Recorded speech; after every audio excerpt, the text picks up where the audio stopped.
ہوائی جہاز پر وہ ایئر ہوسٹس جس کو اپنے شریر کو ننگا رکھنے کے لیے پیسہ دیا جاتا ہے، تنخواہ دی جاتی ہے، اس ایئر ہوسٹس کو بھی اس بیماری نے سر سے پیر تک نقاب میں، اس کو آپ نقاب کہیے، اس کو آپ ماسک کہیے، اس کو آپ جو ہے سرکشا کوچ کہہ لیجیے، کچھ بھی کہہ لیجیے، اس کو اپنے شریر کو ڈھانپنا۔ ہم نے یہ دور بھی دیکھا۔ مسلمان مسجد میں نہیں جاتا تھا، نماز نہیں پڑھتا تھا، بہت ہوتا تھا لوگ جمعہ کی نماز میں مسجد میں آ جاتے تھے، لوگ عید بقرعید کی نماز میں عیدگاہ میں آ جاتے تھے۔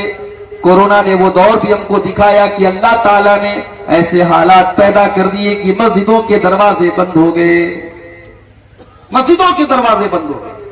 تم نہیں آتے نا مسجد میں، مت آؤ۔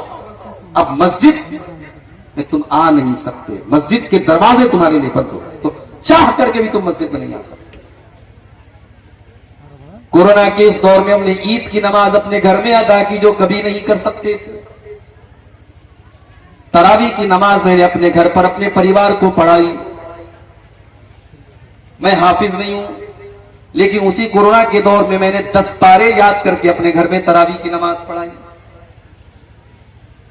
میری ماں کا آخری رمضان تھا، اللہ نے یہ توفیق بھی مجھ کو بخشی کہ آخری رمضان کی تراویح کی نمازیں میری ماں نے میرے پیچھے پڑھی، جو زندگی میں کبھی پاسبل نہیں تھا۔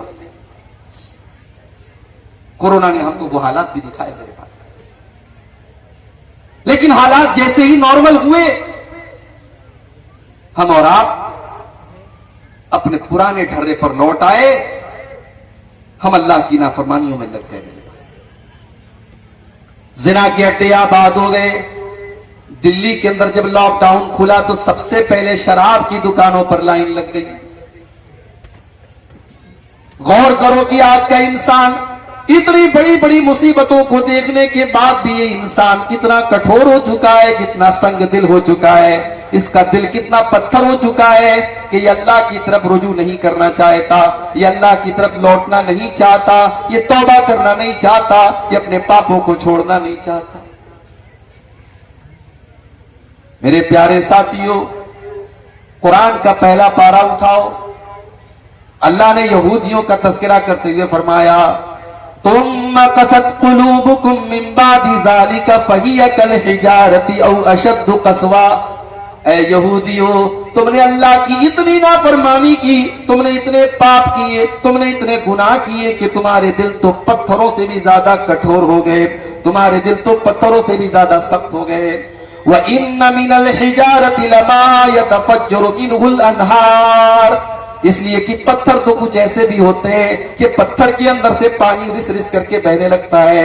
وَإِنَّ مِنْهَا لَمَا يَشَّقَّقُ فَيَخْرُجُ مِنْهُ الْمَاءُ، پتھر تو کچھ ایسے بھی ہوتے ہیں کہ جب پتھر کے اوپر بار بار پانی پڑتا ہے تو پتھر کے اندر بھی سوراخ ہو جاتا ہے اور پتھر سے پانی بہنے لگتا ہے۔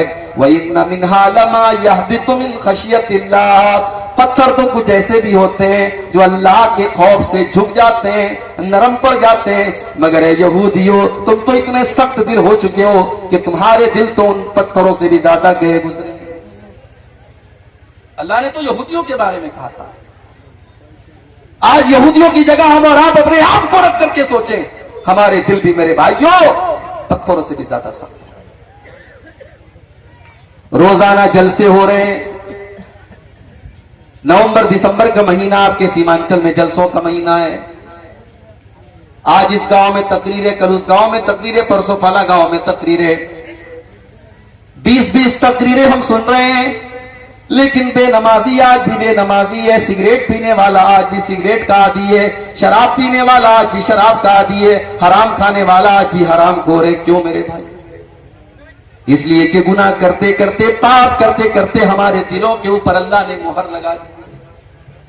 اللہ کے پیارے نبی فرماتے ہیں، ان العبد اذا اخطا خطیئۃ، جب بندہ کوئی گناہ کا کام کرتا ہے، جب بندہ کوئی پاپ کرتا ہے، نکتت فی قلبہ نقطۃ سوداء، تو اللہ تعالیٰ اس کے دل کے اوپر ایک کالے رنگ کا دھبا ڈال دیتا ہے، ایک بلیک کلر کا، ایک کالے رنگ کا پوائنٹ اور دھبا اس کے دل کے اوپر ڈال دیا جاتا ہے۔ اگر بندہ توبہ کر لیتا ہے وہ دھبا مٹا دیا جاتا ہے، لیکن اگر بندہ